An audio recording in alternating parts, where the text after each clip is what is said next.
Bienvenue Moustapha Sahimi. Je rappelle que vous êtes professeur de droit et politologue.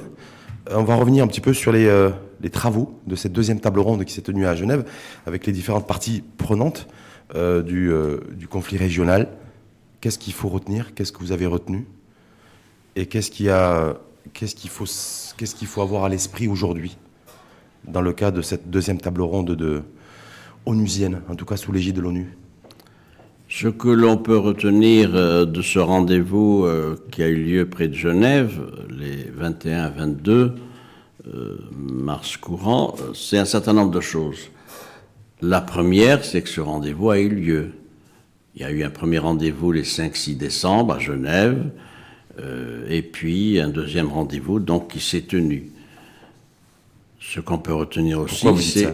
Comment? Pourquoi vous dites que déjà il faudrait se féliciter ou en tout cas reconnaître? Parce que ça veut dire qu'il y a... C'est déroulé. Est-ce qu'il y avait un risque de prorogation de rien n'était acquis. Rien n'était acquis dans la région en Algérie. Rien n'était acquis entre la première rencontre le 5-6 décembre et le rendez-vous qui a eu lieu 4 mois après. Il y a un certain nombre d'événements qui auraient pu se produire. On pourra sûrement y revenir. En tout cas, ça a eu lieu. Et je note, deuxième chose, qu'il y a eu un troisième rendez-vous qui a été fixé, sans date pour l'instant, mais avant l'été, donc probablement en juin. Donc il y a là un processus, c'est un processus de rencontre et de table ronde. Ça n'est pas un processus de négociation. Il faut tout de suite recadrer cela. Cela veut dire quoi? Cela veut dire que le Maroc est disposé à s'insérer dans ce processus défini par le Conseil de sécurité sous l'égide de Horst-Köhler, envoyé personnel du secrétaire général de l'ONU, Antonio Guterres.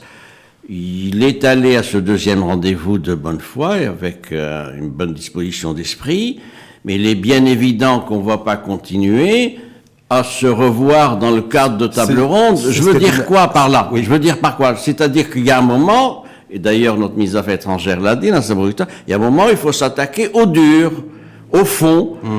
Pour l'instant, c'est un échange. Le communiqué officiel de Horst-Köhler dit que c'est une ambiance de respect, etc. Ils ont essayé de trouver des points de convergence. Cette rencontre, c'est pas un ring, c'est entre des diplomates, entre des représentants. C'est pas un ring, mais cette rencontre, en tout cas, s'est tenue dans un environnement, une atmosphère marquée par les événements, ou en tout cas politiques, qui y a en Algérie depuis un mois. Oui, voilà. Vous avez raison. Vous avez raison, et ça a pesé sur le climat, et ça pouvait même peser sur l'avancement de ce processus de rencontre et de table ronde et pas de négociation. Pourquoi? Je vous rappelle que Horst-Köhler, à la fin janvier, quand il avait fait son briefing devant le Conseil de sécurité, avait annoncé qu'il allait faire une tournée dans la région à la mi-février. Tout à fait. Cette tournée n'a pas eu lieu. Pourquoi? Parce que la situation dans la région à laquelle vous faites référence posait un certain nombre de problèmes. Il n'était pas question qu'il aille à Alger à la mi-février dans ce contexte-là. Ensuite, parler avec qui et de quoi? D'où d'ailleurs la formule à minima qu'il a retenue, c'est de voir fin février notre ministre des Affaires étrangères à Paris, plus le 2 février, il a rencontré à Berlin le Abdelkader Msel, qui était à l'époque ministre algérien des Affaires étrangères. Il a eu une rencontre avec un représentant du mouvement séparatiste. Que je sache, il n'a pas eu de rendez-vous avec la partie mauritanienne. Et donc, il a essayé de rattraper ce processus-là qui pouvait être compromis par la situation politique en Algérie. Mais cet acte 2 de rencontre, comme vous avez dit, de rencontre et non pas d'échange, qui s'est déroulé donc à quelques kilomètres de Genève, est-ce qu'on peut dire aujourd'hui qu'il ne s'est rien passé de majeur? Aucune avancée notable. On n'a pas avancé d'un iota. Par rapport au fait que, à tout ce contexte aujourd'hui de tension en Algérie. Je vais résumer ça autrement. Il y a eu ni tension, il y a eu un climat, donc, de respect, ni avancée. Nous sommes dans cette zone grise où il y a des dossiers sur la table, on en parle, on les évoque, mais sans qu'il y ait de perspective ni de piste pour enclencher un processus. Parce que quel est le problème aujourd'hui? Le problème, c'est on s'est vu une première fois à Genève. On s'est revu une deuxième fois. On a parlé. Il y a eu des entretiens approfondis et avec le nouveau ministre des Affaires étrangères, ministre d'État, vice-premier ministre de Ramtan Lamamra, et avec le ministre des Affaires étrangères Nasser Bourita, donc des entretiens à part, et pour arriver donc à ce qu'il y ait cette rencontre qui se déroule avec un communiqué conventionnel qui a été publié, c'est un communiqué conventionnel. Ce qui est retenu maintenant, il faut aller au-delà, c'est-à-dire qu'il faut définir un processus qui permette la mise... C'est-à-dire clairement un ordre du jour, ce que vous êtes en train de dire. Oui, un ordre, c'est-à-dire... Est-ce que ça peut se faire, une fois de plus, parce que, avec ce qui se passe aujourd'hui en Algérie? Comment définir, comment les Nations Unies, comment Hors Scolaire peut définir conjointement ou de manière participative un ordre du jour clair, alors que l'Algérie, le régime algérien, est en panique et menacé? Moi, c'est ma question. C'est un corollaire. Le fait qu'il n'y ait pas eu d'avancée dans l'examen de la question nationale du Sahara à Genève 2 est lié évidemment à ce qui se passe en Algérie. Il y a un nouveau ministre des Affaires étrangères qui est vice-premier ministre, je l'ai dit. Il y a un cadre pour que ça avance. Il faut qu'il y ait un nouveau cadre de négociation. Il faut qu'il y ait un ordre du jour, il faut qu'il y ait des pistes et il faut qu'il y ait un accord des parties sur non pas la solution, mais sur le processus devant conduire à la solution. Je m'explique.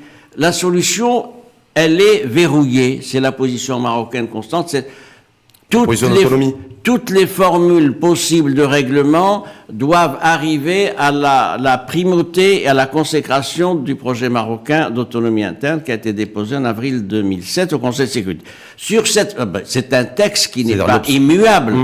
C'est un texte qui peut être ajusté, qui comprend une trentaine d'articles, qui peut être amendé, etc. Mais fondamentalement, les principes posés par le projet marocain doivent être préservés. Et d'ailleurs, ça a été rappelé par Sa Majesté le Roi dans son discours du 6 novembre 2017, qui a défini un certain nombre de principes qui doivent être respectés. Quels sont ces principes, rapidement? C'est le fait qu'il y ait la consécration et le respect de l'indépendance, de la souveraineté du Maroc, son unité territoriale, premier principe. Deuxième principe, c'est le fait qu'il n'y a de solution que l'autonomie interne. Troisième principe, qu'il n'y ait pas d'interférence de telle ou telle entité régionale ou continentale, je pense notamment à l'Union africaine, dans un dossier qui est entre les mains exclusives du Conseil de sécurité. Quatrième principe, c'est le fait qu'il n'y ait pas un parasitage par des questions annexes sur tel point, etc., alors que le fond du problème est défini. Est-ce que ce qui se passe à Alger peut constituer ou est un parasitage, ou en tout cas parasiter, ou à peser sur cette deuxième table ronde, Moustapha Semi? Parce que je crois qu'on ne peut pas exclure aujourd'hui la situation que traverse et que vit l'Algérie. Et que plus ça sera tendu du côté de notre voisin de l'Est, plus le dossier et plus les rencontres onusiennes vont patiner, me semble-t-il. Vous avez raison sur ce point fondamental. Pour que le dossier avance et que le processus de règlement enregistre des avancées, il faut qu'il y ait à Alger quelqu'un qui puisse décider. J'ai déjà formulé cette hypothèse il y a quelques mois, ici même, vous vous souvenez, que de la conjoncture actuelle, personne ne peut décider. C'est encore plus vrai aujourd'hui. Pourquoi? Pour plusieurs raisons. La première, c'est que la question du Sahara marocain et du soutien apporté par les officiels d'Alger au mouvement séparatiste est une question qui est totalement évacuée par la mobilisation, la contestation du peuple algérien. C'est-à-dire les milliers de manifestants algériens. Les millions de manifestants à Alger dans les autres villes. Depuis 5 semaines, pour la 5e fois, n'ont pas en fait à l'esprit. En fait, le dossier du Sahara ne constitue pas un enjeu pour eux, une priorité. C'est même pas quelque chose de. Je vais être plus précis. Il n'y a pas eu une affiche. Il n'y a pas eu un slogan disant soutien au mouvement séparatiste, etc.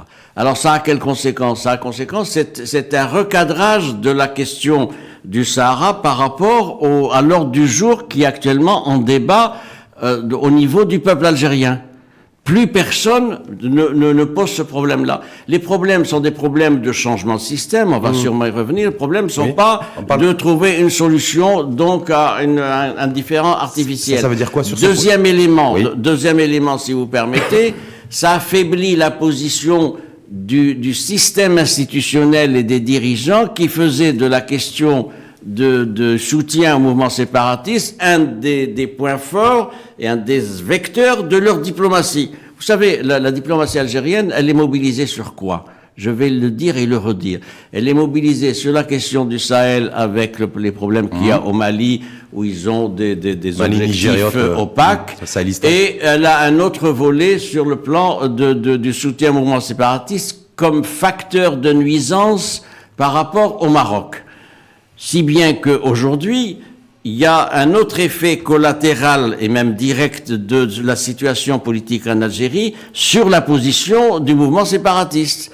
Pourquoi? Parce que c'est une politique qui est remise en cause, la politique d'un système, et dans les composantes de cette politique-là, il y a le soutien accordé par l'Algérie officielle au mouvement séparatiste. Ce que vous êtes en train de dire, c'est que les difficultés rencontrées par le régime d'Abdelaziz Bouteflika fragilisent encore un peu plus le Front Polisario. Évidemment. De manière directe. C'est évident. D'ailleurs, il y a un certain nombre d'éléments qu'on a qui attestent de la gêne et de l'embarras des dirigeants du mouvement séparatiste. Pourquoi? Parce qu'ils n'ont plus aujourd'hui, au sein de l'appareil d'État algérien, les relais et les soutiens qu'ils avaient auparavant. Donc ça veut dire aujourd'hui que, parce qu'il y a eu d'ailleurs un communiqué qui a été adressé par Nasser Bourita, le ministre des Affaires étrangères, en réponse en tout cas à un propos tenu par des hauts fonctionnaires et dignitaires algériens sur les risques d'ingérence, sur de l'ingérence, sans citer nominativement des pays, voilà. Mais bon. Ça tient à quoi? Il y a eu un communiqué, une réponse directe. Il y a eu deux éléments. Il y a des éléments du côté. Il y a eu deux éléments du côté algérien qui a appelé de notre part une mise au point. Le premier élément, c'est effectivement ce qu'ils ont fait fuiter en disant qu'il y avait des ingérences étrangères. Il n'y a pas d'ingérences étrangères, c'est une affaire du peuple algérien. Sans citer le Maroc, mais... Oui, mais c'est évident. C'était pas la Somalie ou Belize qui était citée, c'était le voisin, évidemment, et toute la littérature politique officielle algérienne dirigée contre les ennemis extérieurs, au premier rang desquels ils mettent le Royaume du Maroc. Et donc, la ferme mise au point de notre ministre des Affaires étrangères est venue à point nommé pour dire il n'y a pas d'ingérence marocaine, c'est une affaire algéro-algérienne. Deuxième élément, en Algérie, c'est ce que dit le général patron de l'armée, Ahmed Gaïd Salah, qui multiplie les déclarations sur les menaces pesant sur l'Algérie. Et les ennemis extérieurs, il vise qui là encore? D'ailleurs, il y a encore 3 jours, il était en tournée dans le sud algérien. Il multiplie les manœuvres, etc. C'est une façon de dire. C'est des bruits de bottes, en fait. Non, c'est des bruits de bottes qui ont deux éléments. Premier élément, nous avons, du point de vue algérien, disent, et lui en particulier, nous avons un ennemi extérieur, voisin. Ils disent pas voisin, c'est un ennemi extérieur. Deuxième élément, c'est une manière de relégitimer, de réinsérer l'armée dans le jeu politique algérien, qui est un jeu en crise, pour dire, n'oubliez pas qu'en dernière instance, c'est l'armée qui est gardienne des intérêts supérieurs de l'Algérie. Il a dit d'ailleurs, c'est le rempart, et l'armée algérienne est aux côtés du peuple, ce qui est quand même une tonalité intéressante. Mais vous savez ce qu'a répondu le peuple par rapport à ça? Il a rejeté tout ça en dénonçant l'instrumentalisation qui était faite. Au-delà de l'instrumentalisation, en disant, je cite, ouverture des guillemets, donc ça c'est les contestations des manifestants, l'expression d'Algériennes et d'Algériens en disant que le problème aujourd'hui qui se passe en Algérie, c'est un problème de famille, familial et non d'ingérence. Oui. C'est ce qui a été scandé dans les différentes rues algériennes. Donc, cette stratégie de diversion d'un pouvoir, c'est assez classique d'ailleurs, ça. Non, de trouver un bouc émissaire et de chercher... Voilà, ça a toujours fonctionné comme ça. Mais pour ce qui est de l'armée, il y a un élément intéressant. Oui. C'est un repositionnement de Gaïd Salah et patron de l'armée dans la crise actuelle pour dire nous ne sommes plus du côté du clan présidentiel, ce qui était le cas depuis qu'il avait été nommé 2004, patron de l'armée, nous sommes du côté du peuple. Et donc, c'est une manière de se démarquer. Et d'ailleurs, dans sa Ça a surpris les déclaration, opinions publiques, d'ailleurs, il ça. ne fait aucune référence ni à l'élection présidentielle, ni au président Bouteflika, ce qui n'était pas le cas auparavant. Pour rester là-dessus, est-ce qu'on peut craindre, Moustapha Seymi, un durcissement de la ligne politico-militaire algérienne si la situation en Algérie se complique à notre égard, à l'égard, voilà, un petit peu de la région? Est-ce que c'est un peu le je tente le tout pour le tout? Il y a deux éléments à retenir dans ce que vous dites. Premier élément, jusqu'à quand l'armée va-t-elle permettre que ces manifestations-là se multiplient dans les semaines qui vont venir? Pourquoi dans les semaines qui vont venir? Parce qu'à partir du 28 avril prochain, c'est-à-dire dans 5 semaines, constitutionnellement, le président Bouteflika aura fini son mandat. Et donc, c'est une grande inconnue et c'est un facteur de mobilisation et de regain de contestation. Deuxième élément, pour ce qui est de l'armée, il faudra bien qu'à un moment donné, elle prenne position. Soit qu'elle pèse de tout son poids pour imposer une option. Il l'a dit d'ailleurs dans une de la déclaration d'il y a quelques jours. Il a dit le peuple algérien est mature et responsable, l'armée est aux côtés du peuple algérien, et il y a des solutions pour n'importe quel problème. Une ou des solutions. Ça veut dire quoi? Un scénario? Ça veut dire qu'un scénario à la tunisienne est envisageable ou pas? C'est-à-dire, tout est possible. de dire, voilà, au chef d'État en place, vous avez quelques heures, vous avez un délai plafonné pour quitter le pays.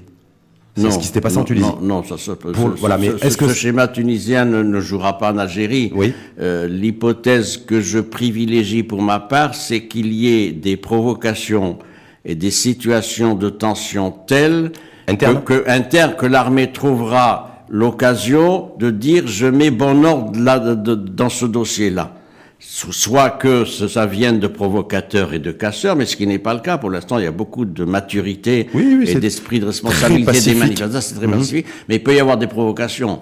L'appareil sécuritaire algérien... Les manifestations infiltrées Bien sûr, infiltrées avec des réseaux. L'appareil sécuritaire algérien est extrêmement efficace. Il a 60 ans de capitalisation et de professionnalisme. Ils peuvent conduire à des situations d'affrontement, de tension, justifiant l'intervention de l'armée pour établir l'ordre public et par là même mettre en équation le capital de mobilisation qu'il y a aujourd'hui. En clair, vous êtes en train de dire être en capacité de créer le désordre pour remettre de l'ordre. Oui. C'est ce que tu es en train de dire. C'est une hypothèse que pour ma part, je privilégie. Est-ce qu'on sait parce que l'armée n'acceptera pas longtemps cette situation de délitement d'un système sans qu'il y ait une perspective politique.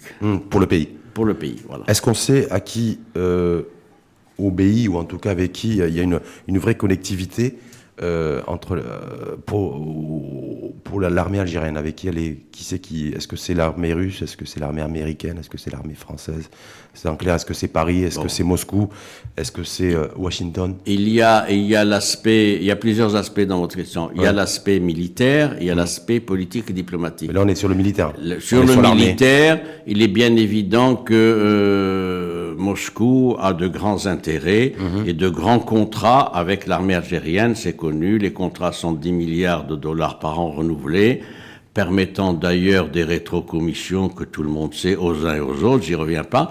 En revanche, il y a un aspect politique et diplomatique que ne maîtrise pas, me semble-t-il, Moscou, et qui est davantage du côté des États-Unis. C'est-à-dire des États-Unis, moins du côté de Paris, parce que Paris est empêtré dans ses problèmes, les problèmes actuels, et puis le passif colonial. Il est bien évident qu'il y a eu un communiqué de Washington, il y a 3 semaines, demandant le respect du droit de manifester du peuple algérien. Oui, c'est extrêmement important. Est-ce que dans la région, et par rapport à ce qui se passe en Algérie, c'est Moscou et le Kremlin, en fait, qui est l'acteur majeur?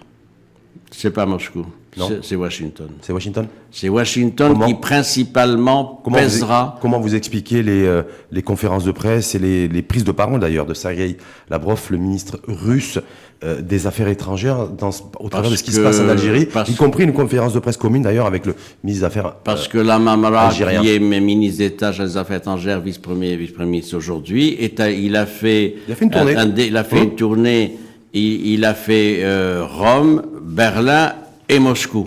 Il a Et commencé par le business parce qu'il Oui, a commencé oui, avec l'Italie. Voilà, l'Italie, Ah, ben oui, tout à fait. Donc ça, c'est important. Alors Moscou, c'est important. Il est allé demander à son ami Sergei Lavrov, parce qu'il le connaissait depuis longtemps, mais donc c'est au-delà de la personne, c'est le ministre des Affaires étrangères de Vladimir Poutine. Il est allé lui demander un soutien, et il a plaidé pendant des heures pour que Moscou apporte son soutien donc aux propositions faites aujourd'hui dans le cadre de la conférence qui a été formulée par le président Bouteflika. C'est-à-dire Ça a cette été conférence arraché. nationale Oui, qui sera censée déjà apporter modification sur la Constitution et définir la date des élections présidentielles. c'est ça. Voilà. Donc il est allé demander ce soutien, il l'a obtenu laborieusement, mais il l'a obtenu. C'est quoi, c'est le un soutien ministre, pour- c'est un soutien pour les militants aussi le ministre russe des Affaires étrangères a fait montre de diplomatie, de professionnalisme, en apportant non pas directement le soutien à la thèse que défendait la Mamra, ministre des Affaires étrangères, mais en disant qu'il fallait prendre garde à des influences étrangères. Parce que voilà, c'est Sergei Lavrov a parlé d'ingérence d'ingérence de pays étrangère. tiers. Donc, De pays tiers. Bon. il veut dire quoi, Sergei Lavrov, là-dessus? C'est le minimum. C'est le minimum. Ça conforte la thèse de l'armée algérienne et des officiels algériennes actuels qui disent, voyez, que tout ça ne tient pas à une dialectique interne, mais il y a des facteurs exogènes qui pèsent, et qu'il y a beaucoup de pays qui ont qui ont intérêt à déstabiliser. Ils visent secondairement le Maroc, mais ils visent principalement les États-Unis. Parce que Moscou sait que rien de fondamental ne peut se passer en Algérie s'il n'y a pas un soutien ou une opposition de Washington quant à toute possibilité. Donc Sergei de Lavrov, changement. en fait, Oui. indirectement, Il parle pour Washington. vise Washington. Évidemment. Donc c'est une guerre à distance, c'est une nouvelle fois une guerre à C'est distance le- entre c'est- Moscou c'est le- et Washington. C'est le climat de guerre froide habituel qui se retrouve à propos de l'Algérie, qui se retrouve à propos de la Syrie, qui se retrouve sur d'autres fronts internationaux, etc. Donc là, qu'est-ce qu'il faut s'attendre à quoi aujourd'hui, selon vous? En Algérie, Oui. Avant de parler de Genève 3. J'y viens. Ce gouvernement, il y a un chef de gouvernement qui a été nommé. Il n'arrive pas à former son gouvernement. Il a des contacts avec les uns et les autres. Personne ne veut être ministre dans un gouvernement qui va couler dans les prochaines semaines et prendre une place dans un bateau qui coule. C'est-à-dire qu'aujourd'hui, au niveau politique, tout le monde est parfaitement conscient de la fin de la séquence. Que de la ça n'est pas Bouteflika, viable. Et qu'il y a un changement de fond et Que radical ça d'ailleurs, n'est pas qu'appelle la rue qui va se viable, produire. que ça n'est pas viable de participer au processus de transition qui a été défini. 1.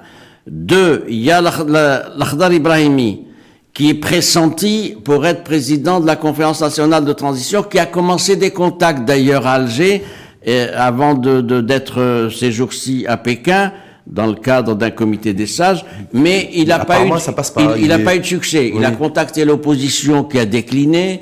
Il a contacté un certain nombre de personnalités ayant une visibilité nationale, pas Mais il davantage se de dit aussi succès. que c'est l'homme du clan Bouteflika aussi. C'est qu'on lui a dit, nous, on peut pas. C'est-à-dire, le clan Bouteflika, nous, on peut pas parler au peuple. Peut-être que toi, tu vas pouvoir leur parler. Oui, mais le ça l'a pas problème, pris, en fait. problème de l'Akhdar Ibrahimi, c'est qu'il a le soutien américain.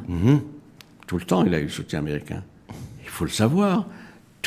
Tous les postes qu'il a eus depuis soixantaine d'années, c'est des postes comme médiateur, comme en Irak, comme en Afrique, ailleurs, en Syrie, Afghanistan, etc. C'est avec la bénédiction américaine. Deuxième point, l'Akhdar Ibrahimi, depuis 1962, il a séjourné, j'ai calculé, 4 ans en Algérie. Il est resté 1 an. Donc, oui, non, il n'est pas connecté avec la réalité non, algérienne. il n'est pas connecté. Et avec le peuple. Et ensuite, il n'a pas de réseau. Et puis, en plus, il n'a pas de soutien populaire. Puis il a quel âge? 85 ans. Je pense que la rue algérienne, c'est pour ça qu'elle n'en veut pas aussi. Donc, c'est vraiment une relique d'un système il a une crédibilité personnelle, c'est vrai, mais il n'a pas beaucoup de marge. Est-ce qu'il y a de un manœuvre. risque élevé d'un chaos en Algérie, et je pèse mes mots, un chaos que personne ne souhaite? Parce que ça n'arrange personne. Mais est-ce qu'il y a un risque, selon vous, élevé, ou qui pourrait en tout cas être plus important et en croissance d'un chaos en Algérie? Personne ne souhaite le Parce chaos. que là, a priori, il n'y a pas d'alternative politique. Je vais Oui. vous répondre. Personne ne souhaite le chaos en Algérie. Personne ne souhaite le chaos, ni dehors, ni dedans, ni nous au bien Maroc, sûr, etc. complètement. Nous avons intérêt à un régime stable pour des raisons connues sur lesquelles je ne reviens pas. Mais personne ne peut dire qu'il va y avoir un processus alternatif pouvant conduire à la maîtrise de la situation actuelle. C'est la boîte noire. Personne ne peut dire voilà comment les choses vont se passer, parce qu'il y a une dialectique qui vient d'en bas, qui est populaire, qui est puissante, qui est mobilisatrice, qui est crédible et responsable, avec beaucoup de maturité politique. On ne sait pas quelle forme institutionnelle elle peut avoir. Il n'y a qu'une situation d'un gouvernement d'union nationale, mais avec qui? Pas avec le nouveau Premier ministre, en tout cas, qui est l'ancien ministre de l'Intérieur. Pas avec le FLN non plus. Le parti historique qui a été parti unique, donc qui est rejeté aujourd'hui par la rue algérienne. C'est un système qui part en lambeaux aujourd'hui. Il y a tout qui s'écroule. Le syndicat UGTA est en pleine crise, son secrétaire général a été contesté, avec de profondes divisions. L'organisation des anciens Moudjahidines, qui est une organisation extrêmement influente, qui représente donc ceux qui ont combattu pendant la Révolution, et leurs enfants, et l'association des enfants de Chouhada également, ont pris position disant nous sommes à côté du peuple. Le FLN, il y a une scission profonde au sein du FLN, et le secrétaire général est contesté. Le RND dont le président c'est qui? C'est Ahmed Yahya, qui était encore il y a une dizaine de jours Premier ministre et qui dit ah oui mais il faut se ranger du côté du peuple et répondre aux aspirations populaires en respectant le processus. Donc c'est la débandade et c'est sauf qui peut. C'est un délitement total, c'est un système qui est en lambeaux. Donc, le problème est de savoir qu'est-ce qui peut sortir de tout cela. Est-ce que le risque, une fois de plus, est élevé pour vous d'un écroulement du régime et d'un pays qui sombre dans le chaos aujourd'hui? Ça n'est pas le chaos. Il y a eu des observateurs qui ont dit oui, il peut y avoir de la récupération de partis islamistes et autres. On a vu que il n'y avait pas de tout cela. Aujourd'hui, il y a un mouvement pacifique qui manifeste depuis 5 semaines. C'est des milliers, voire des millions d'Algériens. On voit des jeunes filles, des femmes, des personnes âgées, main dans la main avec le drapeau algérien, des chants patriotiques également, et une situation où un régime est partant mais il ne veut pas partir. Est-ce que tout ça peut nous amener dans une situation extrêmement compliquée? Elle est compliquée, c'est vrai. D'abord, l'équation islamiste n'est pas jouable, à mon avis. La mouvance islamiste, c'est pas celle de Abbas Madani et de Ali Belhaj, de 91-92. La mouvance islamiste, elle est divisée. Elle est divisée. Une partie a été récupérée par le système avec le mouvement pour la société la paix de Mkri, qui n'a quitté le gouvernement qu'il y a 2012, donc il y a une division. Dans la libération des énergies militantes et mobilisatrices du peuple marocain, il n'y a pas de place aujourd'hui pour la mouvance islamiste. Donc, ils ne sont pas dans le jeu. Premier point. Deuxième point, la deuxième menace qui peut venir, c'est que de la part d'un corps qui a les moyens d'intervenir, c'est l'armée. Et l'armée n'interviendra que s'il y a soit une situation qui justifierait son intervention pour établir l'ordre public. Intervention militaire avec le risque de coup de feu et donc de mort, ce que vous êtes en train de dire. Voilà. Et ça pourrait précipiter le pays dans le chaos. Voilà.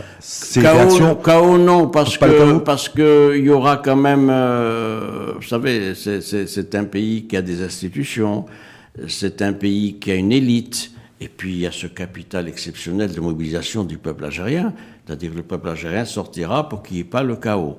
Donc la formule qu'il faudrait trouver, c'est une formule consensuelle. Comment, avec qui et pourquoi faire? Voilà les trois questions. Voilà, juste pour revenir à Genève, parce que l'on se dirige vers Genève 3, même si effectivement vous avez précisé qu'il n'y a pas de date qui a été définie par hors scolaire. Pour l'instant, oui.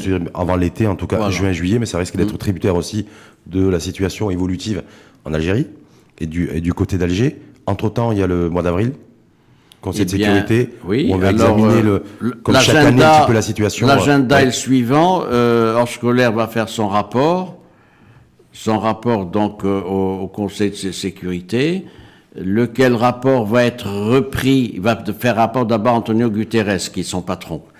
Ensuite, ce rapport va être pris par le même Antonio Guterres, secrétaire général de l'ONU, au Conseil de sécurité, début avril.